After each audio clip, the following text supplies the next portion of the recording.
Miss Louise. Hey! How you doing? Good to see you. How are you? Long time. What's going on, y'all? Welcome back to The Sit Down. This is now episode 13, and I'm here with a very, very, very special guest. This is Miss Louise. She was a former patient of mine over at my current job. I almost aired it out, but I shouldn't do that. And what's really cool having Louise on is that, if you remember, Louise, when I first kind of told you about me starting this whole thing, this is right when I was about to get started. And you were so supportive, you were so on board with the whole thing. So to be, 13 episodes in now, 70 plus videos on the channel, it's growing, it's changing and things like that, and to kind of have you come on now. Amazing. And for you to be willing to come on and sort of share your story with the audience, that's a kind of a full circle thing there in a sense, and that's cool. That's really cool, and I appreciate you. Thank you so much for coming on, Louise, seriously. And I appreciate you spending some time and then coming on, it means a lot. But thank you for having me, Colin. Of course. Yeah. Of course. But Louise, for the people watching at home, I know a little bit about you that some people might not. Can you give the people at home just kind of a little, short soliloquy about yourself and how you would maybe describe yourself, per se? Well, hi everyone. I'm Louise Heinonen. Heinonen married name, which is Finnish. So I'm not blonde, blue-eyed. So just to clarify that, my maiden name is Corey. I was born and raised in Jordan, in the Middle East, and later found myself here in '89, graduating at Palm Beach Atlantic College of '94, and that's where I started coming to the States and settling in and marrying a wonderful husband who's from Finland and having children, and just slowly evolving into work and family life and raising 2 children, and how to now find myself in becoming who I'm supposed to be, supposed to, or what I should say, really what God has planned for me, so, and His purpose. So I have had a journey. I'm sure a lot of people have too, and it's really nice to share, how we have become and are still becoming where we want to focus on. So just like you have, Colin, right? You had really focused on wanting to do this incredible snapshots of different people and interviewing different people for good reasons and evolving. Trying to, right? Yeah. Trying to, that's for sure. Yeah, we're all, with the ing, we're always becoming. Always. We never end, so. Hope not. If that's the case, then you're not here anymore. We're right? done. Yeah, that's it. We've expired. Now, Louise, let's kind of go back, because you said something there that I really want to kind of dive into more. Yeah. You said becoming the person that you're supposed to be, right? Right. For you, what were some of the things that you sort of did, not being born in the States, right? Yes. Coming from Jordan, right, to here, yes. and really being forced to evolve probably at a more rapid rate than other people would. Yes. What were some of the things that you did to understand, who you are supposed to be or what you're trying to become, per se? Well, I know for one thing, I've had a journey of always becoming, always pushing myself to look at myself and not be too hard on myself, because at times you feel like you want to be a certain place, but you're not, according to you, or according maybe to your parents or your culture. And just being in the moment is really a struggle for me, and trying to work on myself each and every day, because I have a lot of blind spots. And one thing I've noticed for me is I need a community, a really healthy community, to step alongside of me and just encourage me, because we all have a vision. Right. And sometimes that vision becomes so blurred that we just kind of sit on it, and eventually it kind of dissipates, and then we don't realize where it went, and then somewhere it becomes internal. It becomes like, well, see, I can't do that. I'm never gonna do that. And the dream, before you know it, dies. Sure. So for me, what I've decided to do was, my vision was always to be a makeup artist. My father always kind of squandered that and squished it. Like, no, you're gonna be this. So it's interesting how, your parents have a certain thing for you, or a certain title for you as becoming. Sure. But I know for me as a child, I've always been interested in skin and makeup, and just the whole like aspect of skin. Right. Now, what was your father pushing you to try to be?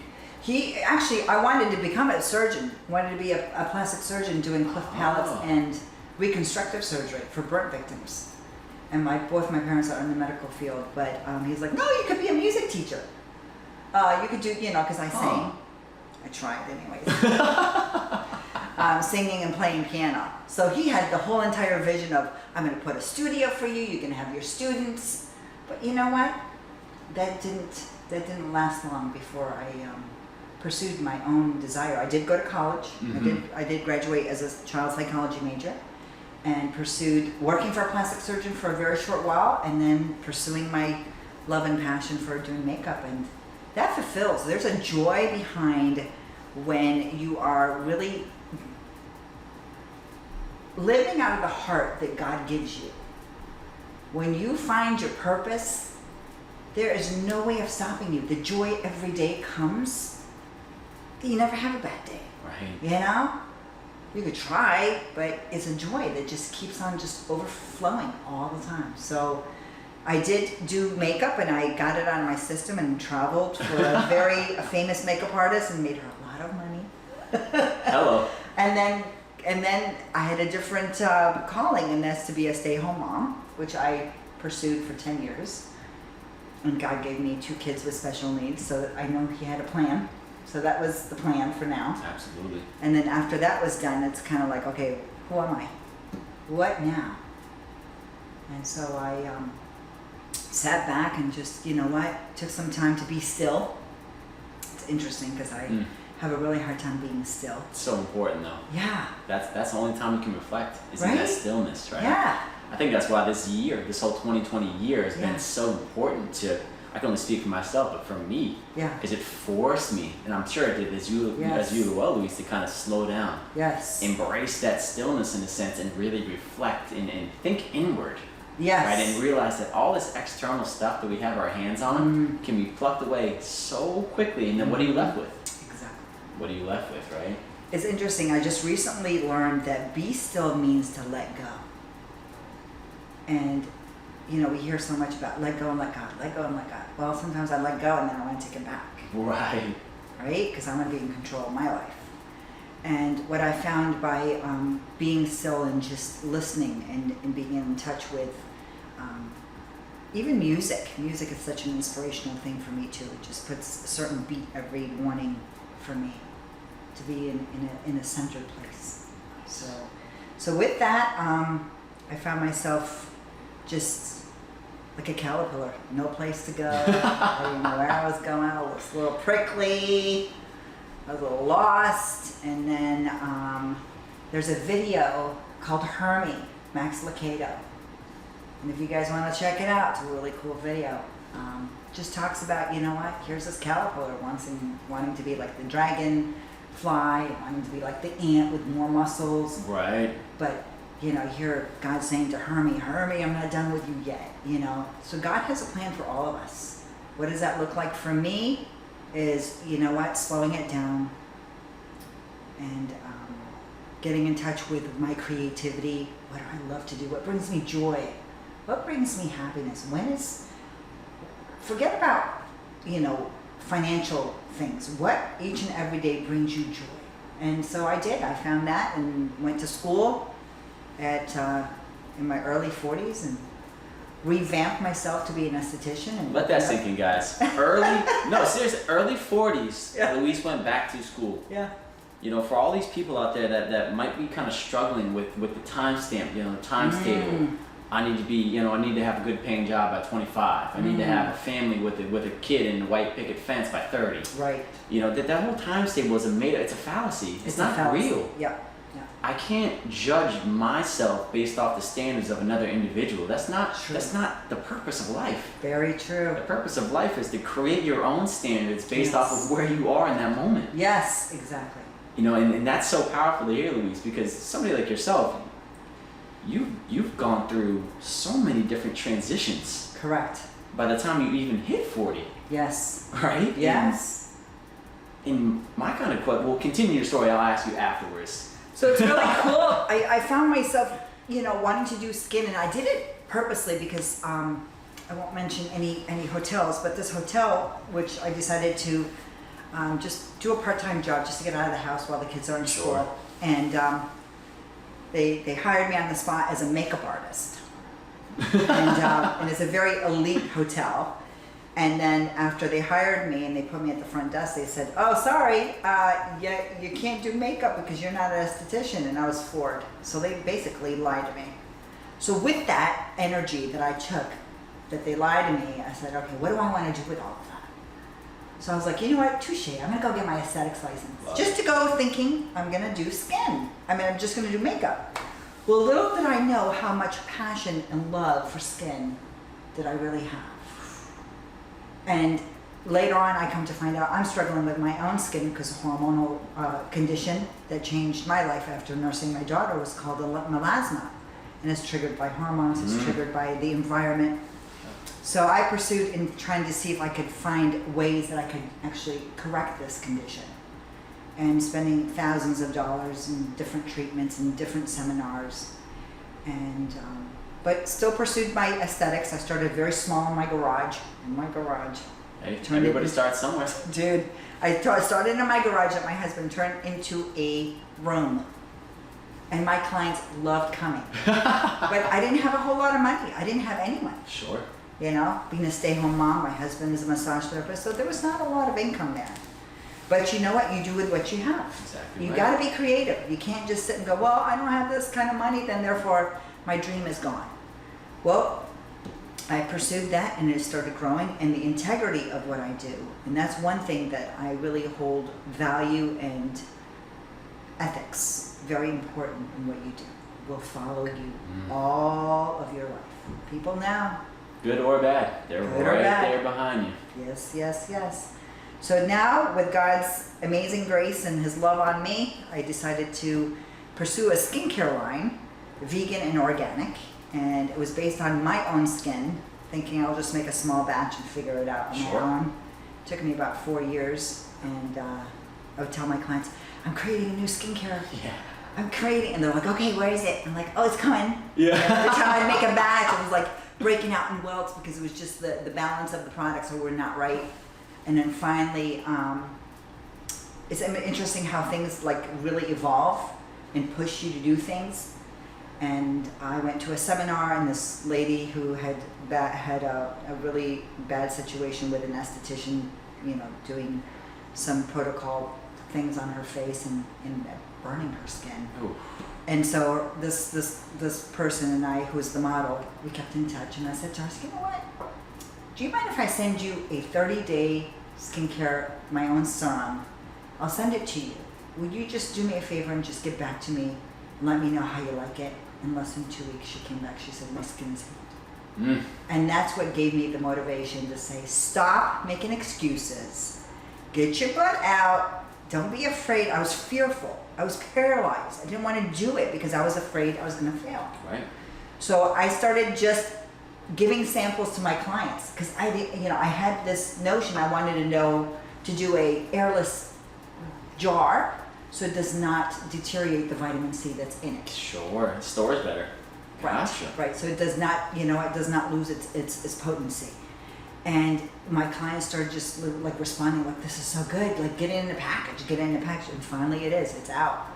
It's a vegan, organic product that I formulated with a chemist out of Portland, Oregon, and you know what guys, it's unreal, how 3 years ago, it's all like in my head, it was just turning and turning, and now it's just true, it's true. I mean, I could look at my product and say, that's my product. Wow. So there's no stopping. But there's an emotional sense behind it too, Colin. I was triggered by an emotion, which is my skin, that pushed me to do something about it.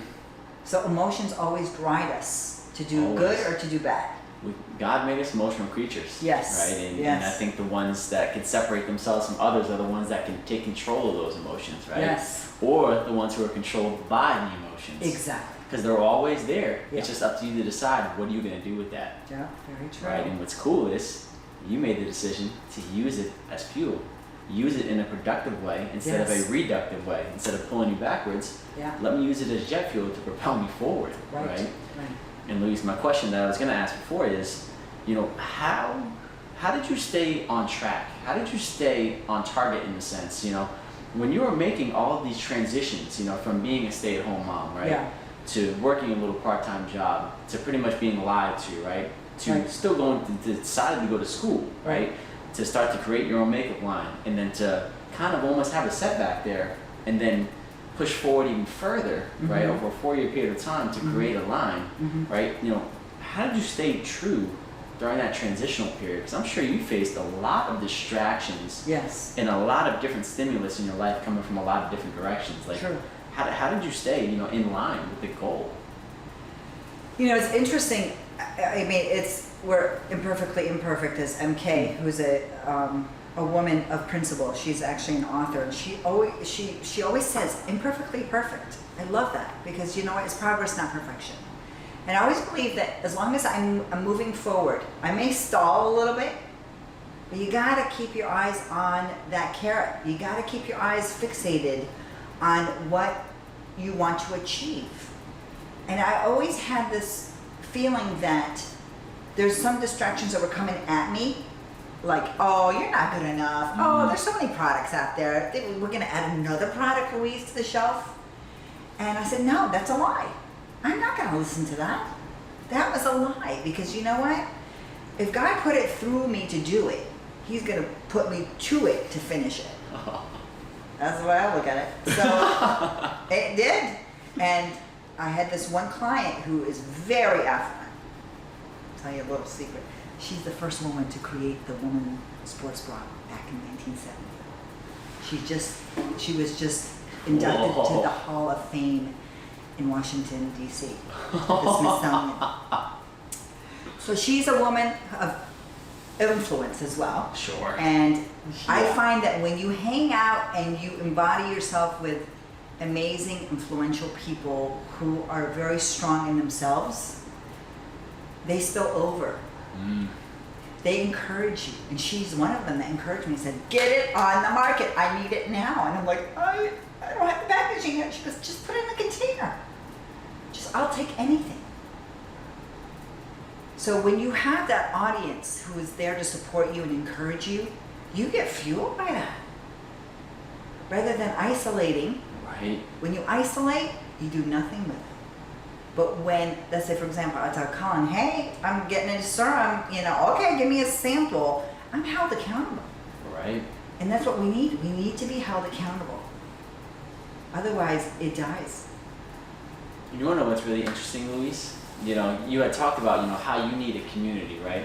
You need that community Yes. aspect to flourish, right? Yes. Something that I just kind of plugged together just listening to you is that, by you creating your own makeup line, you're able to create a community that you want around you. Yes. Right? And on top of that, you're also very affluent and you're very influential in terms of allowing people into the community or not, right? You understood, I'm sure through probably experiences, that who you put yourself around is very important. Yes. You got to put yourself around people who do have influence, who are going to be willing to push you, to take chances with you, right? To kind of spark the fire within you. Agreed. Right? If you put yourself around people that are just sitting around, what do you think you're going to do? Well, you know what? They're going to definitely take out the light that's in you. I find that when you do hang out with people that believe in you, there is a magnitude of encouragement. And that's what I needed. I needed to be encouraged. I think everybody does. Yeah. I think everybody does, Yes. Yes. We all need to be encouraged. We all need to be validated. We all need to be heard. And I find that there's not enough of that in today's society. Yep. It's really important, especially, there are people that are winners and they're very successful, and they forget there's other people back there that they can actually lend a hand and say, come on, I'll help you, I'll show you, so you can be successful too. And then guess what? The baton keeps passing on and on and on. And that's the key. That's the key, is to be able to pass it on to the next person. I think this, that whole concept of being a self-made man or a self-made woman, is such a an alluring thing nowadays, but that's a lie too. You know, that's not. It doesn't exist. No. You know, there's no. It's impossible to do anything in life by yourself. Exactly. It's physically impossible. Agreed. You can't do it. Mm-mm. You want to make money? Who are you going to make money from? That money has to come from somewhere. Exactly. So therefore, you're not a self-made man or woman. Right. You know, but I think to kind of go with your point, Louise, I think that's part of the problem, right? Why people don't want to maybe slow down and bring somebody with them, Yeah. right? Because everybody believes that it's better to be a self-made man or woman than to be a person who has a group, right? Who has a community Yes. where everybody's helping each other win Yes. and thrive. Yes. And obviously, that's not everybody, but that seems to be the trend nowadays. And you know, and I'm not exactly sure what that is. But I definitely agree with you. It's here. It is. It has arrived. I think we're too busy. Our world is too busy to even mentor anybody. Like just even let me listen to you. What's going on? You know, people are too busy in their own lives that they're not able to give out of the overflow.